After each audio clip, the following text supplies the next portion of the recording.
Bienvenue à toutes et à tous sur le plateau des ondes clandestines. Aujourd'hui, émission spéciale consacrée aux évolutions de l'affaire Candace Owens. Trump a décidé de soutenir la journaliste. Dupond-Moretti soutient Macron. Macron soutient qui exactement? On va le voir dans quelques instants. Dans l'ensemble, cette affaire est assez confuse et nous allons essayer d'y apporter un éclairage avec Jean-François Carracci, ex-agent de renseignement italien, sous Andreotti et Berlusconi. Nous l'écoutons. Dans l'affaire Candace Owens contre le couple présidentiel, rentre désormais en jeu l'ancien ministre de la Justice français, Éric Dupond-Moretti. Éric Dupond-Moretti, c'est celui qui, dans les annales judiciaires, vous pourrez le constater, pour ceux qui ne le savent pas, mais l'essentiel de l'auditoire des ondes clandestines étant des flics, des juges et des journalistes, je pense que ce que je vais vous dire va vous parler. Éric Dupond-Moretti, pour gagner un procès pour un de ses clients, il a plaidé l'inceste heureux. Mais le problème, c'est pas tant que cet avocat ait plaidé l'inceste heureux, ce qui est déjà en soi est une anomalie à la fois juridique, de plaidoirie et morale, mais c'est qu'il ait gagné le procès pour son client sur cet argument-là. Voilà le problème. Je sais, vous, flics, juges, journalistes, vous faites comme vous pouvez, parce que 9 fois sur 10, ce sont des menteurs, des menteuses que vous avez en face de vous, et les faits sont pas toujours faciles à recouper. Quand vous avez un dealer face de vous, qui a la drogue qui dégueule de ses poches et qui explique qu'elle n'est pas à lui, évidemment, vous rentrez dans une lassitude. Et puis la charge de travail qui est la vôtre fait que vous n'avez pas le temps, et vous n'avez pas envie, et c'est humainement compréhensible, d'aller chercher ailleurs le détail qui va bien. C'est ce qui s'est passé dans mes dossiers. Personne ne s'est intéressé aux détails qui prouvaient que j'avais payé mes études supérieures en étant pompier volontaire, que je m'étais saigné en 4 pour sauver Olivia dans son divorce. C'était bien mes salaires qui payaient son divorce. Donc elle n'avait jamais été volée. Catalina Moragues, pareil, etc., etc. Pareil pour l'ACI Karachi, l'acte notarié de 2017 que j'ai vivement, voire trop vivement, expliqué au parquet de Versailles, a agacé le parquet de Versailles. Donc finalement, il ne s'est rien passé pour moi, alors que définitivement François Carracci et sa femme Sandrine Bignoli-Carracci ont fini de m'escroquer, ont fini de me déshériter en transférant tous les actifs de la SCI avant qu'il meure à sa femme Sandrine, ce qui fait qu'il y a spoliation d'héritage, il y a donation anticipée d'héritage. Je suis le cocu de l'histoire. Si j'explique ça pour ça, c'est quoi? C'est que moi qui devais être juge au tribunal de commerce de Montpellier, jeune juge au tribunal de commerce de Montpellier, puisque j'avais été choisi par le MEDEF et la CGPME, j'aurais certainement dû faire comme vous, devoir affronter en permanence des escrocs, et certains sont très bons dans leur façon de monter leur coup, et des menteurs dont certains sont très bons pour défendre leurs mensonges, à l'image de François-Joseph Carracci. Pauvre père adoptif qui a épousé un Roumain, un sale Roumain. Mais moi, j'ai pas forcé François Carracci à escroquer sa femme, à escroquer ses associés, à m'escroquer. C'était dans sa nature. Il avait déjà commencé à faire cela avant même que j'existe dans sa vie. Eh bien, l'affaire Dupond-Moretti, qui n'aidera pas le dossier couple présidentiel, ça va juste chiffrer. Dupond-Moretti a raison de prendre l'affaire. Il va se gaver en honoraires d'avocat. Des millions d'euros vont être dépensés pour pouvoir défendre l'honneur du couple présidentiel, ce qui en soi je peux comprendre. Si bien sûr les accusations sont fausses et mensongères. Après, si les accusations sont vraies, potentiellement, et que madame est née monsieur, il y a un problème. Il y a un problème éthique, moral, juridique, politique.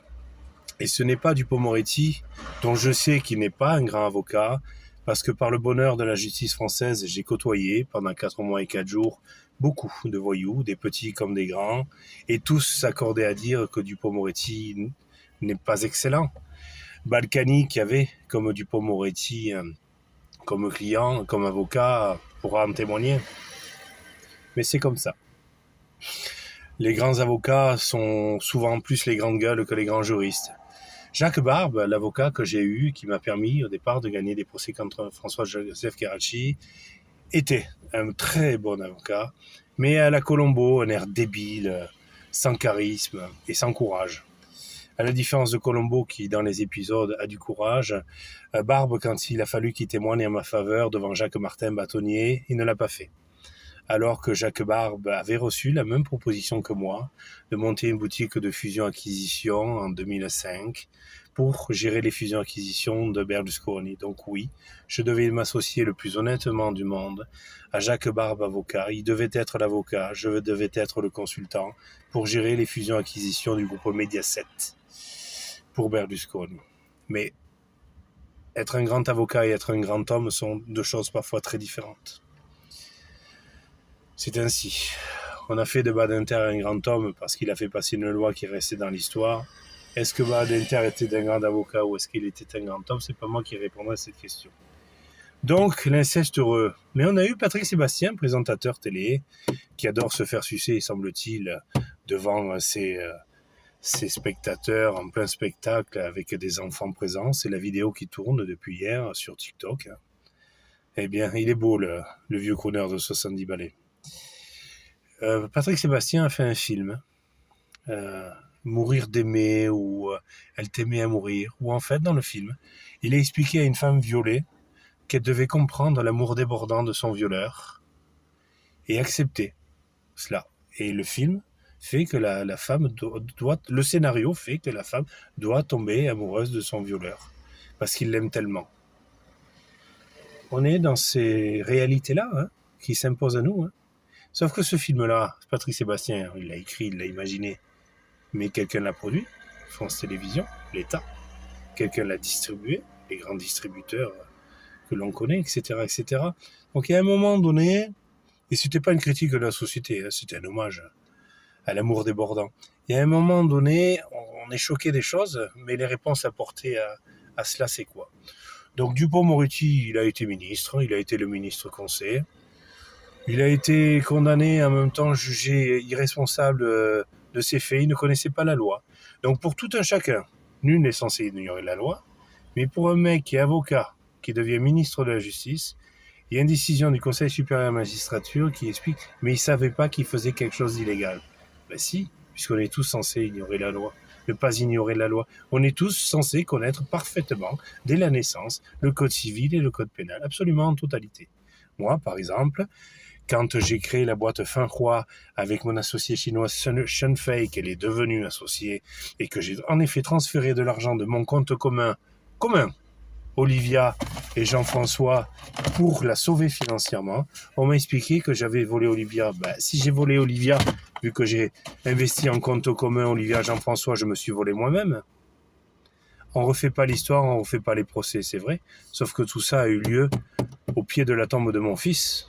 Tout le monde a profité de mon deuil pour m'enterrer vivant. Et ça, c'est pas très gentil. Quand Bénédicte Karachi-Bokeh, mon épouse, ma merveilleuse et courageuse et si brillante épouse, témoigne devant la justice française, devant le parquet de Versailles, devant la cour de révision du Conseil supérieur de la magistrature en disant voilà, nous pensons qu'il y a un souci. Un prisonnier de Bois d'Arcy m'a affirmé au téléphone qu'il avait reçu 20 000 euros pour faire des faux témoignages contre mon mari Jean-François Karachi.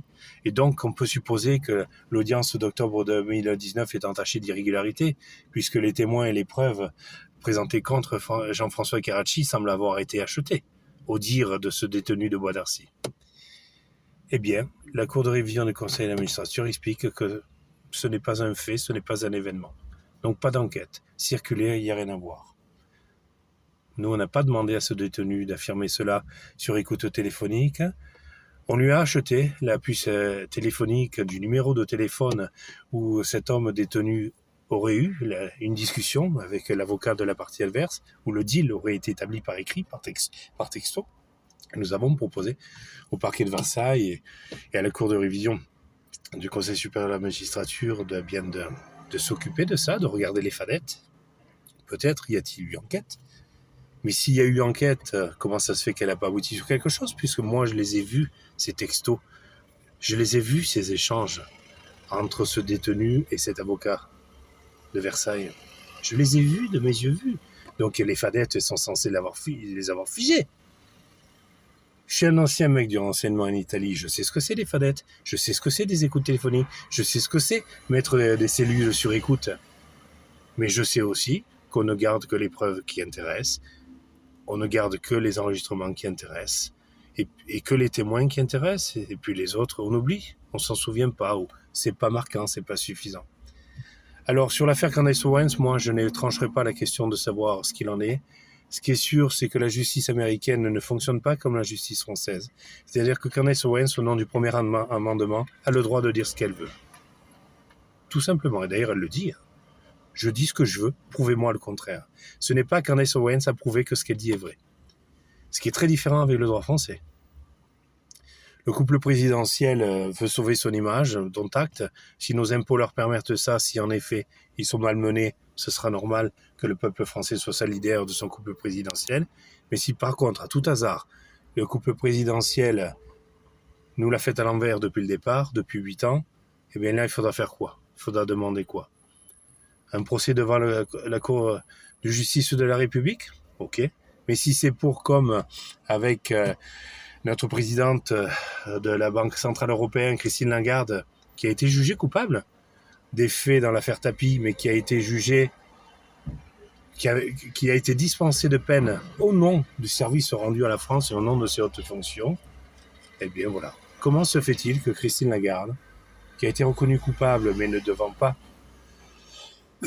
vivre sa peine judiciaire, a été dispensée de peine? Moi, je n'ai jamais volé Olivia Carracci. Mieux, je l'ai laissé avec plusieurs millions d'euros d'immobilier entre les mains, dont elle a priori pas su faire grand-chose, mais en même temps, elle avait Raymond Moraguès, son cousin, dans les pattes. Raymond Moraguès qui a été interdit bancaire 10 ans, pour avoir fait des chèques en bois, 10 ans d'interdiction bancaire. C'est avec ça que j'ai été associé dans Chaleur et Clim. Mais j'ai été associé avec qui je pouvais, j'ai fait ce que je pouvais. Mais voilà, aujourd'hui, ce qu'il en est, ce qui est sûr, c'est que parce qu'un général roumain m'a encore appelé à régner il y a 15 jours et que j'ai fourni cet enregistrement téléphonique à différents grands journaux français, dont Le Monde, toutes les nouvelles de Versailles Rambouillet, L'Indépendant, notamment qui m'a pris pour un con en 2019 en écrivant des méchancetés toutes fausses. Pareil pour Libération. Ok, Libération. Michel n'est pas mon père. Alors qui est mon père? Parce qu'expliquer que le maire de Saussan dit des choses mauvaises sur moi, alors que le maire de Saussan me dit au téléphone, et j'ai l'enregistrement téléphonique, qu'il n'a jamais dit de mal de moi et qu'il n'a jamais eu Libération au téléphone. Qui je vais croire? Une journaliste de Libération spécialiste du tuning, le déguisement des voitures, ou un maire de Saussan que je connais depuis toujours, puisque son fils Jean-François Véra est mon ami d'enfance. Joël Véra, c'était comme un père pour moi. Voilà.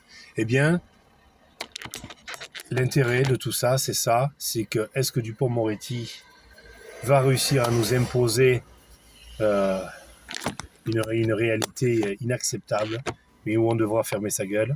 Eh bien, c'est la justice américaine et la particularité de la justice américaine qui en décidera. Voilà, l'émission des ondes clandestines s'est terminée. Pour conclure, l'affaire Candace Owens révèle la puissance et les dérives de l'économie et d'audience à l'ère des réseaux sociaux mondialisés. Une influenceuse américaine connue pour ses positions conspirationnistes parvient à propager en quelques semaines des accusations farfelues et diffamatoires relayées à des millions d'abonnés à travers le globe jusqu'à forcer un couple présidentiel à porter plainte devant la justice américaine. Le feuilleton médiatique dévoile aussi l'impuissance relative des victimes face à la viralité, la porosité croissante entre les sphères publiques et privées et la frontière trouble entre liberté d'expression et diffamation. Au-delà du show, l'affaire questionne sur nos outils contre la désinformation, mais interroge aussi sur les limites de la judiciarisation d'un débat public où le bruit l'emporte souvent sur les faits.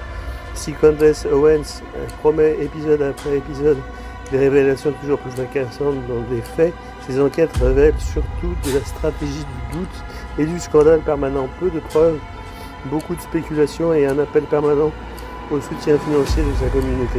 C'est là un symptôme d'un mal plus profond, d'une époque où l'indignation se magnétise, où la rumeur devient arme politique, où réparer l'honneur exige désormais d'aller se battre sur le terrain numérique, mais aussi celui des tribunaux. Merci de nous avoir suivis dans cette immersion aux confins du vrai et du faux, de l'économie et de la croyance. À bientôt sur les ondes de Clandestine.